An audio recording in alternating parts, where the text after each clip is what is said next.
하라고. 나라가 그렇게 쉽게 얘기하면 안 되지. 우리 국민연금 가입자들이 그런 것까지 네가 하라 그랬어. 그런 거 하면서 정신 팔려 있으면서 여기는 마이너스 만들고 내 돈 축내면서 네가 가서 큰 소리 치고 대한항공이 얼마나 꼼짝 못 하겠어요. 그죠? 그러고 나서 거기 가서 무슨 한 자리 항의만 해봐. 가만히 안 둘 거야. 내 돈 가지고. 도둑놈입니다. 도둑놈 지금. 도둑질한 거예요. 내 돈을 도둑질해서 지 멋대로 쓰고 있는 거예요.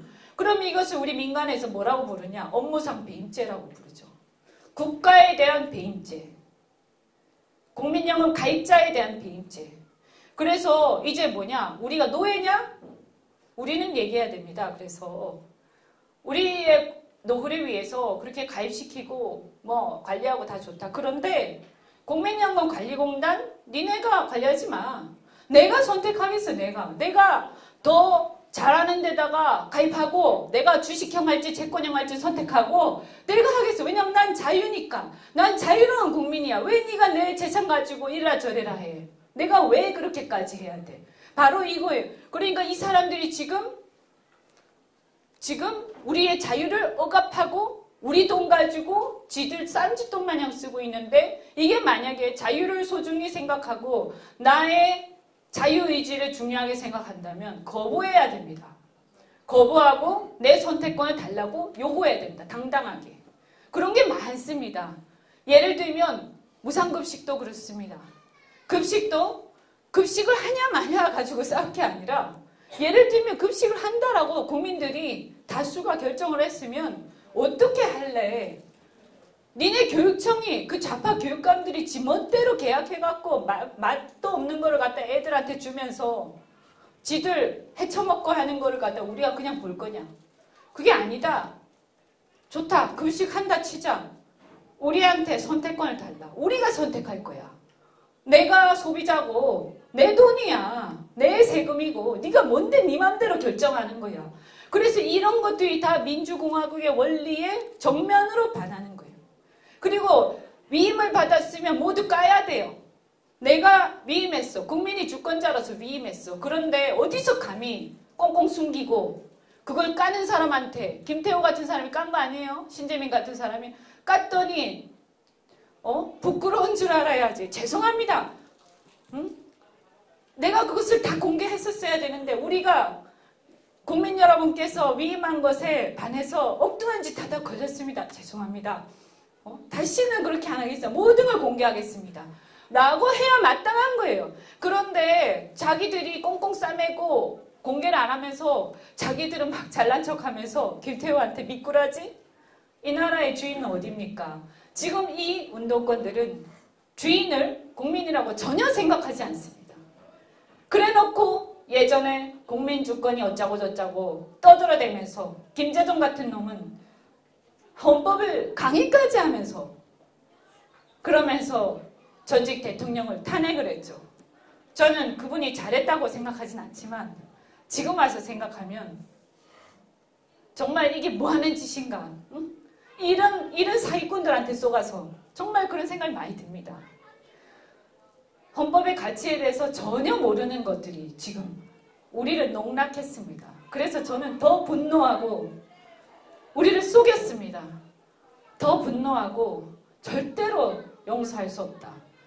그리고 그 위에 군림해서 우리를 국가 권력의 노예로 만들면서 자기들이 그 권력을 가지고 계속 해먹을 생각만 합니다. 그래서 빨대 꽂고 민노총 등등과 함께 여러 위원회들을 만들어서 우리가 모르는 사이에 우리한테 공개하고 물어보지도 않고 위원회를 만들어서 할 일 없는 짓들을 하면서 월급을 다 해먹고 자기들끼리 희희낙낙하고 있는데 국민들은 지금 노예가 돼가고 있는 거 아닙니까?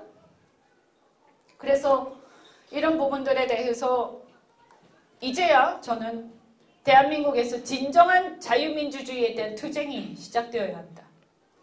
진정한 시장경제에 대한 투쟁이 시작되어야 하고 이제 과거의 수준에서 과거의 우파의 수준에서 저 좌파들하고 싸워서는 안 된다.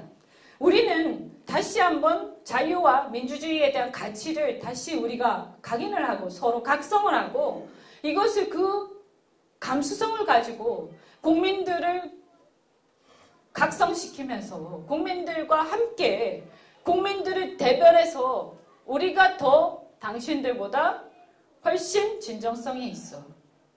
우리가 당신들보다 훨씬 그래도 우리 부족하지만 그래서 우리가 더 국민들의 자유를 지킬 거야.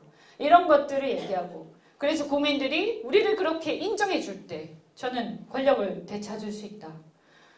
그렇게 생각합니다. 이제 조금 있으면 미국 정상회담이 또 있습니다. 걱정이 많습니다. 지금 뭔가가 우리가 원하지 않는 방향으로 뭔가가 이상하게 막 흘러갑니다. 우리의 손을 떠난 것 같습니다. 마치 활시위가 활시위를 떠난 것처럼 우리가 아무리 외쳐도 전혀 영향이 없습니다. 그래서 정말 좌절스러운 상황까지 와 있는데 냉정하게 저는 이런 상황들을 냉정하게 봐야 된다.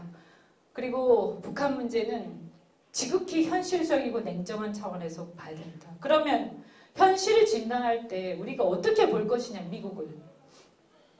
저는 미국의 메시지는 분명하다고 생각합니다. 적어도 트럼프의 메시지는 분명하다고 생각합니다.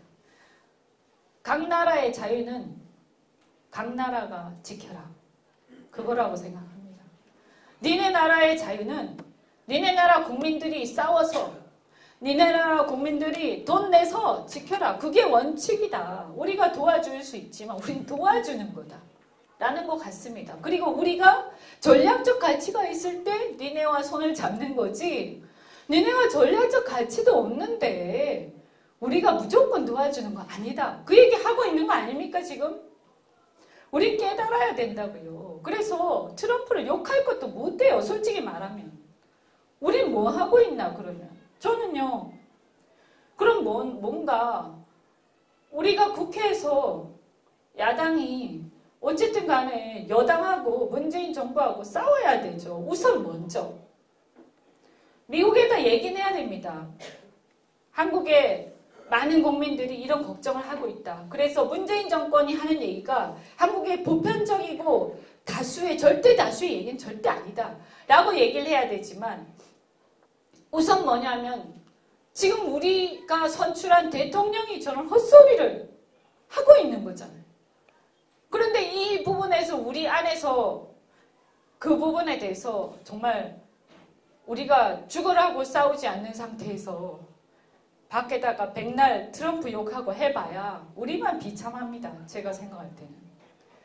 그럼 뭐냐? 지금 상황은 어떠냐? 제가 판단할 때는 북한이 비핵화를 하기가 참 어렵다. 왜냐하면 100번 양보해서 김정은이가 실제 비핵화해서 경제발전하고 싶다 하더라도 본인이 처한 구조적 상태 자체가 이때까지 그 3대째 내려오면서 얼마나 숱하게 많은 사람들을 하늘 맺히게 했겠습니까? 얼마나 많은 사람을 죽였겠습니까? 얼마나 많은 사람들을 억압하면서 이 정권이 핵 강성대국을 외쳐왔겠습니까? 그런데 얼마나 오랫동안 반미를 외쳐왔겠습니까? 그런데 궁극적으로 북한이 친미 국가가 되면서 핵을 폐기할 수 있는가?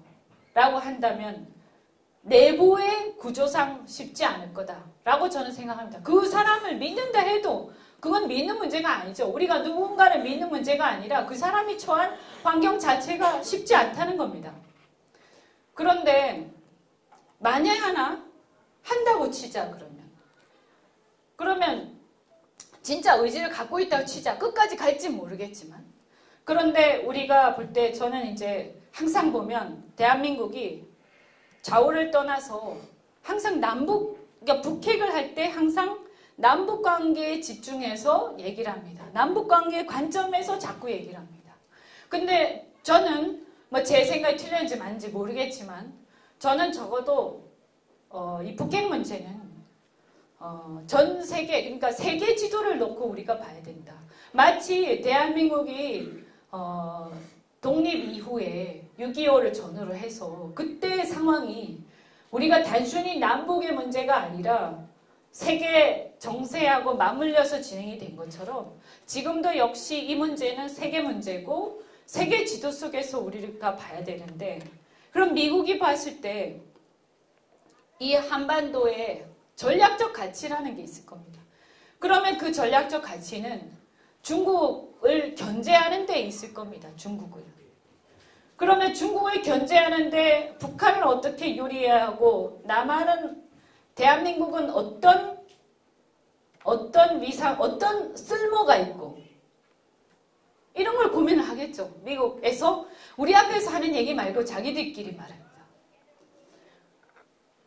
예를 들어서 북한이 적어도 지금처럼 반미가 아니라 좀 미국에 우호적이거나 친미가 되면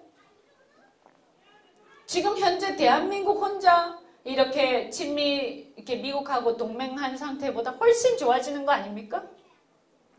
그러니까 미국 입장에서는 북한이 자기들하고 수교하고 뭔가 우호적 관계가 되겠다라고 하는 그 말에 대해서 그것이 진정성이 있는지 없는지 계속 체크는 하겠지만 그 가능성을 끊어버리고 싶겠습니까? 저는 계속 끌고 갈 거라고 봅니다. 그걸 왜 끊겠습니까? 미국 입장에서. 끊을 이유가 없죠. 완전히 배신해갖고 이상한 짓 하면 모를까. 그래서 이 북한의 전략적 가치가 중국을 흔드는데 꽤 유용하다. 이렇게 판단하지 않겠습니까? 그리고 왜 베트남에서 하냐? 참 찝찝합니다. 그런데 문제는 뭐냐면 그렇다고 해서 미국이 대한민국을 바로 버리지도 않겠죠. 좀 계속 동맹을 갖고 가면서 이렇게 할 겁니다. 그런데 문제는 뭐냐 하면 이 안에서 그러면 문제는 이제 우리죠. 미국은 이렇게 크게 봤을 때 대한민국도 한미동맹, 일본도 한미동맹, 북한도 자기하고 이렇게 비교적 가까워지고 있고 나쁘지 않은 상태로 흘러가고 있다. ICBM 없애고 핵 확산 방지되고 뭐 어쨌든 당장 비핵화 안 돼도 핵 동결이라도 하면서 뭔가 진도가 나가고 있다. 근데 거기서 다 끊어버리고 모든 것을 굉장히 벼랑 끝 상황으로 몰고 가겠나? 저는 좀 우리 냉정하게 봤을 때 좀 회의적이다. 그럼 이랬을 때 지금 이제 제일 골치 아픈 게 바로 대한민국입니다. 그래서 이걸 막 해방 나와가지고 못하게 하기도 굉장히 어렵습니다. 우리 능력이 안 됩니다. 그런데다가 뭐라고 반대하고 막 하려고 하니까 정부가 우리를 대표하는 정부가 딴 얘기를 합니다. 그래서 아마도 제가 생각할 때는 일본이 지금 이 문제에 대해서 하는 걸 보면 자꾸 견제구를 미국에다가 날리는데 그런데 한편으로는 다리 한 짝은 또 북한하고 잘 교류하는 쪽으로 막 가고 있어요. 그래서 일본도 아마 그런 전략적 판단을 하는 거 아닐까 이런 생각이 들고요. 그래서 우리가 한번 생각을 해보면 좋다. 그러면 저는 뭐 이래 생각합니다. 북한이 개방되고 뭐 이걸 싫어하는 거 아니잖아요. 그리고 북한의 민주화가 되면 얼마나 좋겠습니까? 북한 주민이 싫은 거 아니잖아요. 근데 우리가 가장 우려하는 건 바로 북한의 이 독재 정권이 굉장히 위협적인 이 독재 정권이 핵까지 가졌다. 그래서 그 독재 정권이 과거에 우리한테 한 행태들이 있기 때문에 대한민국의 자유를 심각하게 억압하는 상황이 올 수가 있고 무슨 남침 이런 게 꼭 아니라 하더라도 이 상황에서 내부가 심각하게 균열되면서 혼란에 빠지고 그래서 자유의 소중함에 대한 인식이 약해지면서 북한에 대한 경계심이 약해지고 그래서 우리가 경제적으로 이용하고 미국하고의 관계에서 하는 문제하고 북한하고 핵 문제를 어떻게 우리가 이 균형을 이루어서 안보를 유지하고 그리고 이 상황에서 우리가 자유를 침해할 수 있는 잠재적 위협자로서 이 북한을 어떻게 견제할 것인가라는 것에 대한 부분이 구별이 안 되고 마구 섞여가지고 엉망이 되면서 잘못하면 우리 우파 세력이 상황의 전개에 따라서 설 자리가 없는 상황이 올 수가 있다는 그런 걱정을 굉장히 많이 합니다. 그래서 저는 우리가요 이걸 구분해야 된다고 생각을 합니다. 그래서 말을 할 때 우리는 북한이 개방되기를 바란다. 그리고 북한이 민주화되기를 바란다. 그렇게 된다면 뭘 못하겠냐 우리가. 그런데 우리는 북한이 비핵화가 반드시 되는 게 우리의 생존의 문제다. 그래서 비핵화가 안 되면 그러면 핵 균형을 위해서 대한민국도 또 더 나아가서 동북아 전체가 핵 개발에 나설 수밖에 없다. 적어도 이런 우려들이 있는 거죠. 그리고 사실은 그 우리 문제죠. 사실 저는 해야 된다고 생각합니다. 그런 시도를 할 수밖에 없는 상황으로 가고 있다고 생각하고요. 그래서 사실 우리가 해야 될 거는 이런 상황에서 그러면 문재인 정권이 지금 문제인 거예요. 제가 냉정하게 볼 때 이 전체 그림이 우리가 컨트롤만 할 수 있으면, 우리가 핵 문제에 대한 두려움만 없으면, 우리가 우리 핵 개발 내지 핵 공유에 대한 믿음만 있고 우리가 이 상황을 컨트롤만 하고 미국하고 잘 돈독하게만 간다면 걱정할 게 크게 없을 수도 있어요. 근데 이 두려움의 원천은 뭐냐? 우리가 믿을 수 없는, 나라를 팔아먹을지도 모르는 이런 세력들이, 이상한 사회주의, 공산주의, 아까 얘기한 그것보다 더 나아가서 전체주의 세력들이, 북한하고 유사한 성격을 가진 세력들이 나라를 장악하고 있기 때문에 지금 우리의 불안감의 근원이 되고 있다. 그래서 저는요, 이게 만약에요, 트럼프가 어떻게 하든 우리가 정권을 되찾고, 그래서 제대로 헌법 가치를 존중하는 정권을 갖고 이 정권이 주체가 돼서 이 정권이 미국 정부하고 대화를 하면서 북한을 변화시켜 나가고 그리고 일본하고도 돈독한 전략적 연대관계를 가지고 간다면, 그리고 핵 문제를 안 되면 이 진도를 천천히 나가더라도 우리 스스로 핵 개발이라든가 이런 프로그램을 갖고 있다면 그럼 우리가 크게 걱정할 필요가 없다. 그래서 이 문제의 핵심은 바로 우리가 정권이 없고 정권이 이상한 데 가 있고 이 사람들을 믿을 수 없다는 데 있는 거예요. 그래서 제일 중요한 거는 결론은 뭐냐? 똑같은 얘기입니다. 그래서 앞에 얘기하고 똑같은 얘기인데 결론은 정권을 바꿔야 된다. 그래야 이런 불안감도 우리가 우리 손가락으로 쥘 수 있는 상황으로 온다. 적어도 우리 옛날보다는 어렵겠죠. 왜냐하면 미국의 태도가 달라졌겠지만 그래도 우리가 힘을 합해서 이거 극복해 나갈 수 있는 자신감이 생길 거다. 그래서 반드시 정권을 잡아야 되고요. 적어도 헌법 가치를 존중하는 세력이 반드시 정권을 잡고 이 운동권이 퇴출이 돼야 됩니다. 아까 앞에서 제가 인간의 존엄성 얘기했지만 이 사람들은 정말 우리 대한민국 역사의 비극입니다. 그 역사 속에서 오로지 젊은 20대를 자기들이 어떤 정의의 사도라고 착각하면서 어떤 일종의 가상의 적, 가상의 악마, 근데 실제로는 권력투쟁에 불과했죠. 그런 것들을 끊임없이 하면서 자기 자신을 선의 정의의 사도라고 포장하고 스스로 위안하고 이런 것에 길들여져서 사실은 약간 정신적으로 약간 문제가 있는, 왜냐하면 그렇게 20대, 30대를 지나가고 그렇게 해서 권력을 잡기 위해서 평생을 살아온 사람들. 이거 정상적인 집단이 아니죠. 어느 나라에 이런 집단이 있습니까? 과거 일본의 뭐 적군파 이런 비슷하기도 한데 그것보다 훨씬 더 강하죠.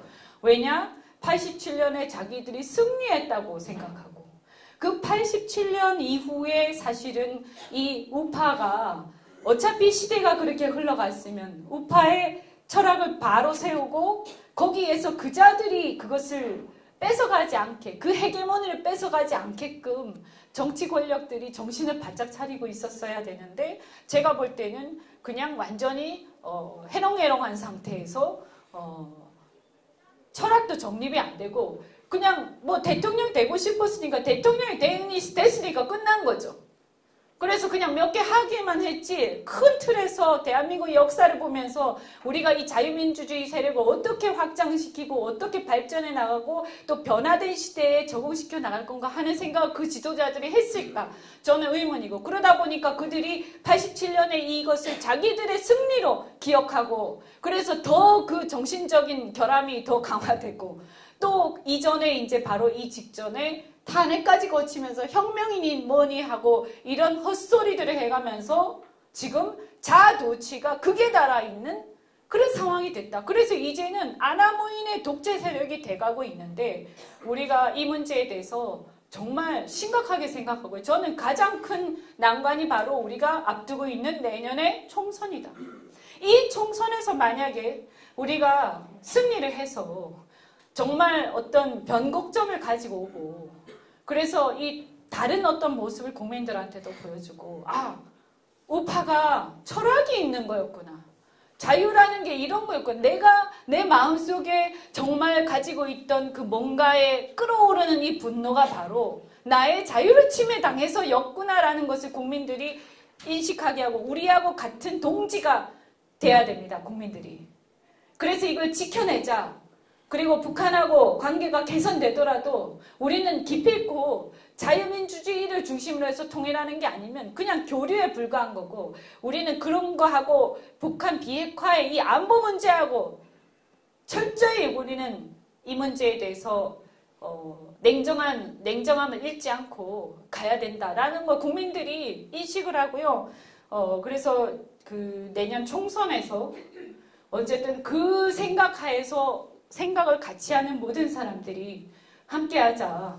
우리 지금 이 안에서 무슨 네가 잘났니 내가 잘났니 다 필요 없고 일단 나라를 구해야 된다. 이런 생각으로 정말 똘똘 뭉쳐야 된다. 그리고 어쩌면 제가 생각할 때 내년 총선은 사상적 내전이다. 그럼 이 사상적 내전에서 이기려면 어떻게 해야 되냐? 정말 용의 주도해야 된다. 철저하지만 용의 주도해야 된다. 그래서 우리가요, 제가 부탁드리고 싶은 게 이런 생각들로 우리가 무장도 해야 되지만 많은 세력들을 함께 해야 됩니다. 우리가 소수로서는 절대 이길 수가 없습니다. 그래서 서로 상처가 있고 뭐 여러 가지 있습니다. 그러나 저는 내년도 총선에서 이기기 위해서 지금은 최선을 다해야 하지 않는가. 그래서 만약에 우리가 지고 그래서 개헌이 감행되고 그런 상황이 벌어지면 솔직히 우리가 100석을 넘긴다고 해도 제가 생각할 때는 최소한 150석 정도를 확보하지 못하면 만약에 110석, 120석 뭐 이런 수준이 돼버리면 순식간에 원심력이 벌어진다고 생각합니다. 이걸 어떻게 할 거냐. 수도권에서 상당 부분 또 이겨야 하고 그 다음에 제가 볼 때는 TK와 PK가 주요한 진지인데 TK는 그렇다 치고 PK에서 압도적 승리를 해야 됩니다. 부산, 경남, 부울경에서 압도적 승리를 해야 되고 그것을 가지고 이 타오르는 그 열기를 가지고 중부지방까지 점령을 해서 150석 정도가 되어야 그래야 우리 안심할 수 있다. 그렇게 해서 정말 좀 달라진 국회. 그래서 진짜 이 야성이 가득한 국회가 돼가지고요. 이 권력이라는 것은 결국 우리가 축구 경기 비슷한 거거든요. 그래서 경기를 했을 때 관중들이 환호하고 정말 뛰쳐나와서 막 같이 뛰어갈 정도로 관중들을 매료시켜야 돼. 우리가 빈둥빈둥 어기적 하면서 관중들이 우리를 향해서 환호해 줄 거라 기대하는 것은 오산이라고 생각합니다.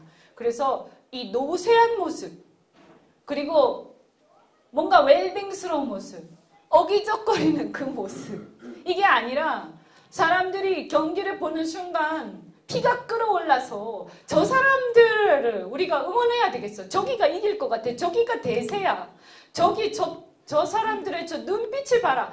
이렇게 돼야 된다는 거죠. 그래서 그렇게 하기 위해서 어떻게 해야 될지 저도 고민을 많이 하고 어쨌든 좋은 사람들이 많이 나와야 된다. 그리고 적어도 여러 가지 문제가 있겠지만 나의 개인적인 이익을 위해서 나라고 나발이고 우리끼리 잘해먹자 이런 사람들 나오면 저는 단호하게 아무리 여러분이 안면이 있고 그래도 쌩까야 된다고 생각합니다.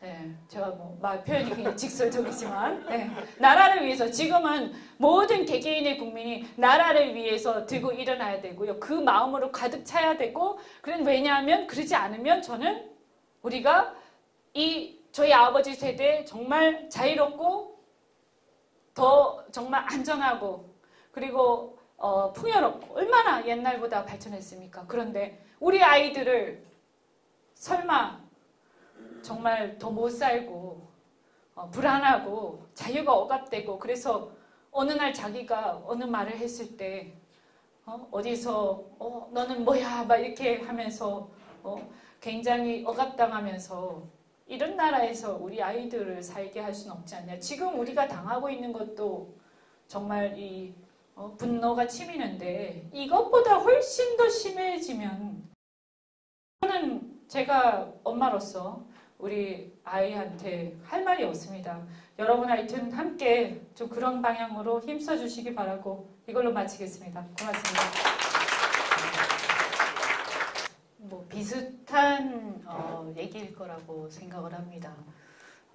그런데 이제 국민들 머릿속에 이제 국민들 이 관념 속에 조금 이제 제가 볼 때는 좀 잘못된 선입견 내지는 오해 이런 게 있다. 그래서 그게 지금 문제다라고 저는 생각해요. 그래서 우리가 소위 이제 보수 대 진보 내지는 좌파, 우파 대 좌파 이렇게 했을 때 국민들은 세력을 생각합니다. 네. 그런데 불행히도 어쨌든 세력이 지금 패배한 상태거든요. 그래서 패배한 세력을 가지고 일단 어쨌든 1차적으로 심판을 받은 상태에서 이기겠다라고 다시 붙었을 때 물론 그 심판이 좀 불공정했다라는 것에 대해서 저도 공감합니다만 그렇다고 해서 진짜 뭐 너무 잘했다 이렇게 생각하지도 않거든요. 뭐 그냥 어떻게 보면 요즘에는 이제 대부분 다 그냥 이놈이나 저놈이나 뭐 이런 상태인 것 같아요. 그런데 이제 국민들이 볼 때는 이놈이나 저놈이나인데 문제는 뭐냐면 바꾼다는 것은 불안정성이 있는 것이고 도전이 있는 것이거든요. 그리고 바꿀 때는 현재 상태를 유지하는 것보다 훨씬 더 에너지가 많이 듭니다. 그래서 그냥 이놈이나 저놈이나 수준 가지고는 그냥 뭐 미안은 삼을 수 있을지 몰라도 국민들이 이놈이나 저놈이 비슷하면 그냥 있지 뭐 그죠? 비슷한데 뭐 굳이 바꿔서 그 전으로 돌아가자 이렇게 할 에너지가 나오겠느냐라는 것에 대한 이제 그런 게 있는 거고요. 그렇게 봤을 때 제가 볼 때는 이제 전략적으로 하여튼 우리가 굉장히 영악하게 봐야 되는데 이 이념 전쟁이든 이제 사상적 내전이든 이거를 그 막연하게 추상적으로 보수다 진보다 뭐 우파다 좌파다 이렇게 분류해서는 안 되고 왜냐하면 세력하고 가치가 헷갈려 버리니까. 근데 제가 항상 얘기하는 게 가치가 망한 게 아니고 세력이 어쨌든 패배한 거거든요. 그래서 이 가치는 그런데 정말 중요하고 저는 대한민국 국민들이 이 가치를 제대로 이렇게 우리가 얘기를 하면 사실은 이 보수 세력들이 그동안 이렇게 이어온 가치 또는 우리 우파적 가치라고 하는 자유 그리고 또 시장 경제 이런 것에 대해서 기본적으로 우리 국민들이 익숙해져 있습니다. 그래서 아까 얘기한 것처럼 최저임금이든 뭐든 이렇게 자기 자유를 억압하고 그 다음에 사회주의로 가는 것에 대한 반감이 굉장히 크거든요. 부동산도 그렇고 지금 뭐 부동산 그 대출을 억제한다고 해가지고 갑자기 1가구 1주택자들도 다 지금 억제하고 있고요. 그래서 내가 내 돈 이렇게 내가 내 자산에다가 플러스 부채까지 약간 얹어가지고 내 집 마련하려고 하는데 못하게 하고 있는. 이 반감이 커요, 이런 거에 대해서. 근데 이게 그냥 반감이 아니라 그 본질이 뭐냐라고 우리가 지적하면서 싸워야 되는 거죠. 이게 지금 얘네들이 당신의 자유를 억압하고 있다. 이런 거거든요. 우리 지금 공시지가 현실화한다고 하는데 그 공시지가를 현실화해서 뭐 재산세, 보유세 이런 것도 문제가 되지만 또 하나가 그 건강보험 같은 게 건강보험 우리 지역가입자들 엄청나게 지금 늘어나고 있어요. 그래서 자영업자들이 굉장히 힘들거든요, 지금. 근데 이런 이제 이슈들이 사실은 국민이 더 와닿는 거죠. 근데 이걸 가지고 사실은 전국적인 싸움을 벌여야 되는 거고 그러면서 그 싸움에 앞에다가 우리 뭘 내세워야 되냐? 경제적 자유를 보장하라. 이렇게 얘기를 해야 되는 거예요. 그래서 우리가 사실은 사상에 대해서 우파, 좌파 이런 모호한 얘기가 아니라 구체적으로 경제적 자유, 자유민주주의, 그 다음에 아까 제가 국민주권의 관점에서 자꾸 얘기를 해야 돼요. 그래서 그걸 국민들이 누가 거부하겠어요. 그래서 헌법적 가치의 정통성이 우리한테 있다. 저것들은 헌법적 가치를 훼손하는 것들이다. 라는 논쟁을 가지고 해야 국민들이 정의감, 국민들은 뭐냐면 정통성 있는 세력을 찍는 경향이 있어요. 그러니까 내가 저쪽이 너무 싫어. 그런데 저쪽이 너무 싫은데 여기를 탁 찍으려고 하면 여기서 말하는 게 옳다. 그리고 여기서 주장하는 게 옳고 여기가 정통성이 있는 세력이고 여기가 정의로운 세력이다. 여기가 정의로운 세력이다. 우리가 정의롭다. 라는 것에 대해서 국민들이 좀 공감이 가야 마지막 순간에 탁 찍는 거예요. 그것을 깨는 것이 굉장히 중요하다. 그것을. 그래서 그 내년 총선에서 제가 볼 때는 우리가 뭐 좀 죄송한 얘기인데 혹시 이제 부패라든가 좀 뭐 이런 데 연루된 사람들이 있잖아요. 일체 출마하면 안 됩니다. 제가 생각할 때는. 절대 출마하면 안 됩니다. 나라를 위해서. 너한테는 미안한 일이지만 나라를 위해서 억울하더라도 제발 참아달라. 논쟁이 되는 사람 나오면 안 됩니다. 저는 그렇게 생각합니다. 아니 개인적으로 억울할 수 있어요. 미안하지만 그런데 지금 나라가 경각에 달렸잖아요. 근데 그런 거 따질 새가 어디 있어? 모든 것을 우리가 원칙대로 하자. 그래서 우리가 훨씬 더 깨끗하고 우리가 훨씬 더 정의롭고 우리가 훨씬 더 정통성 있는 세력이다 하는 거를 그래서 이제 새롭게 나오는 사람들 이런 신진 세력들이 저는 출마하는 사람들도요. 그 이제 뭐 나중에 이제 선거의 전략이겠지만 정말 말을 갖다가 공격을 할 때 서민들과 정말 국민들의 마음속에 들어가서 말할 수 있어야 되고 그 사람들의 언어로 얘기할 수 있어야 되고 민주주의든 자유든 자유민주주의 이런 언어는 우리 겁니다. 우리 거. 우리 거예요. 이게 우리 거라고 국민들이 인식해야 돼요. 그러면 이깁니다. 그래서 이제 그런 부분들이 근데 지금 이제 뭐 느끼시겠지만 사실 그게 안 돼 있잖아요.